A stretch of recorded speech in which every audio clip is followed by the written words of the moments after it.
You live from Food for Thought Cafe. I'm here with Matt Diggity.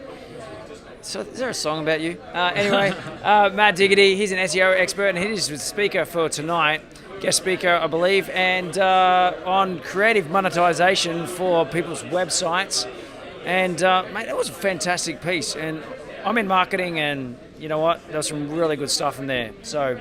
Thanks, I really appreciate it. Yeah, put a lot of heart and soul in that one, so I'm glad someone liked it. Yeah, mate, there was some really good case studies that you couldn't reveal exactly what it was, but you know what you alluded to was really good. So you asked some questions at the very beginning, and you asked, who in the room knows, what affiliate marketing is, and I think everybody put their hand up.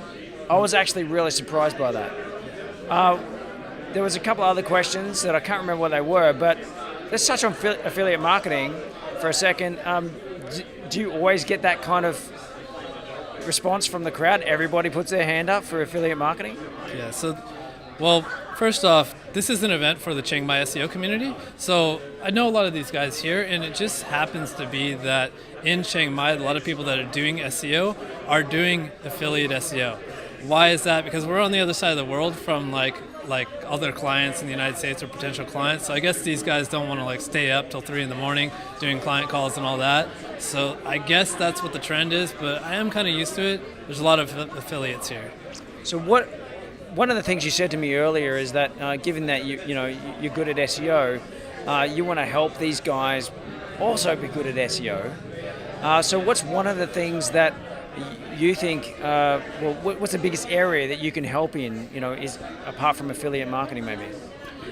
My bread and butter is mostly ranking websites. So straight up affiliate or straight up SEO. Forget the affiliate part. I can rank websites. So that's what I try to do. We throw a lot of events here in Chiang Mai, like on the weekly, especially in high season. But I also do the Chiang Mai SEO conference. Last year was our first year. We got 500 people. And that's the goal. I'm living here, I'm not going anywhere anytime soon, so I want to up the level. I want all my peers to be on a high level. I'm doing what I love, which is SEO. Great. So let's take a back pedal now. How long have you been here? Been here I'm going into my 5th year now. Okay. Yeah. Rightio. This month, yeah. So are you a nomad or are you an expat? I don't know. I don't think I'm being a very good nomad. I haven't lived in 50 places this whole time, but I travel a lot. Just got back from Japan yesterday. I like to keep a base here and then, travel around Asia, travel in Europe for 3 weeks, 4 weeks at a time. Fantastic. And so what was the original reason you moved here? Chiang Mai, what is it about Chiang Mai? I'm from California, lived in San Diego. I was an engineer before, and I always used to save up on my holiday days and blow them all in one shot. And every winter, usually in December, I would go to different countries. So went to Thailand, went to India, went to Bali. And for some reason, I always loved Thailand, and I especially loved Chiang Mai. Just always felt like home, even the first time I was here. So San Diego, it's close to the ocean, isn't it? Yeah, so right. You're missing it? Not really. I'm not that much of a beach dude. Okay. But there's nothing wrong with San Diego, but I was there for 30 years. So you're attracted to the mountaineering, hiking sort of scene here, or no? Not really. I'm attracted to Thailand, Thai culture, the people in Chiang Mai, and the entrepreneur scene here. Yeah. This was a good crowd. This is my second day in Chiang Mai. Never been to Thailand before.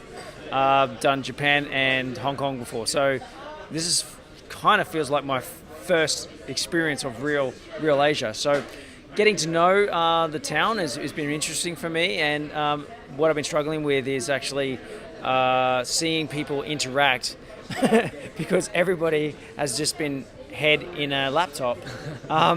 So how do you get that work-life balance yourself?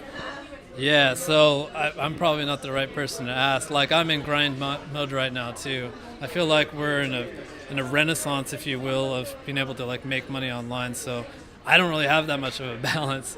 The only way I can really get out of it is travel, forced travel. Get away from the weekend, get away from it. But this is a place to get shit done. That's what Chiang Mai is. Has everybody, correct me if I'm wrong, but has everybody just come off a holiday period and maybe now it's time for grind? Is that kind of... There is that, for sure. High season here, this is the tail end of high season. And a lot of people go to Europe for the summer and then come back here to get work done.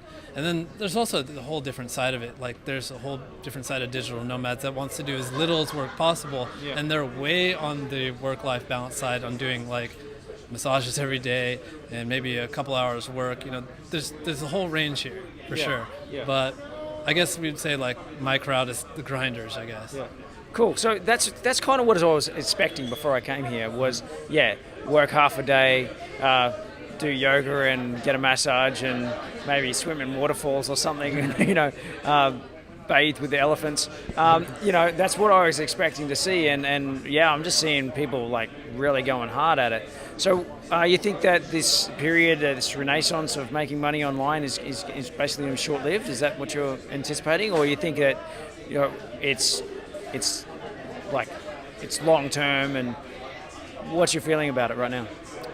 Oh, yeah, that's a crazy question. But I would have to say, like, my particular venue for making money with search engine optimization, that's only going to get harder. And it's only gotten harder over the years significantly. So maybe there'll be a point in time where artificial intelligence says, you don't get that many levers to work with.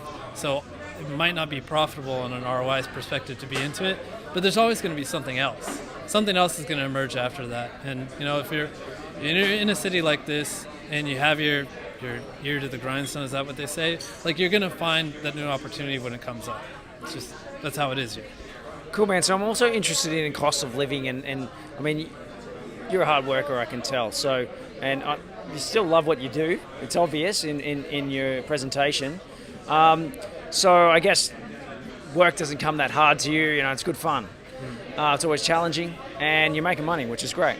So earlier you said you may be the opposite end of the spectrum when it comes to cost of living. So could you maybe share what's a monthly rent look like for you, and is that a one-bedroom apartment, or what does that look like? Sure.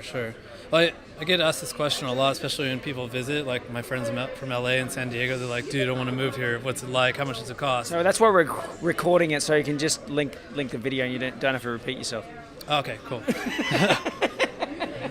So yeah, like people ask me this question. I would say like at a bare minimum, you can get by on $1,000 a month. You can go out a couple nights a week. You can have eat out at a few restaurants per week.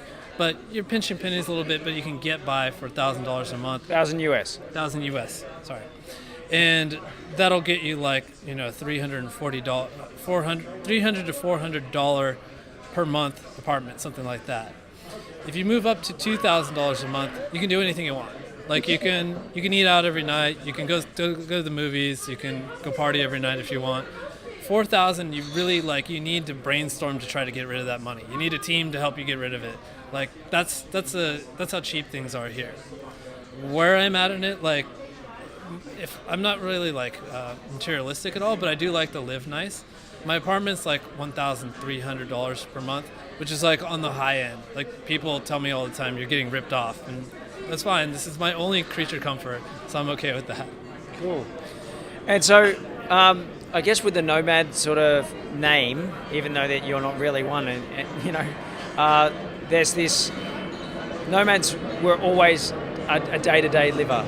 Yeah, they didn't look into the future. They only cared about eating today. So, are you planning for the future, or are you only concerned about now? That's a really good question. I'm super conservative, man. Okay, first off, before I came to Chiang Mai, I did the calculations in my head. So I had this nest egg. So before I came out, it's like, if I never figure out how to make another dollar, when am I going to run out of money? So that was about 63 years old, I'd finally run out of money. I was still I don't know about this. I don't know if I'm going to do it. So the whole time I've been thinking about, what is it like going forward?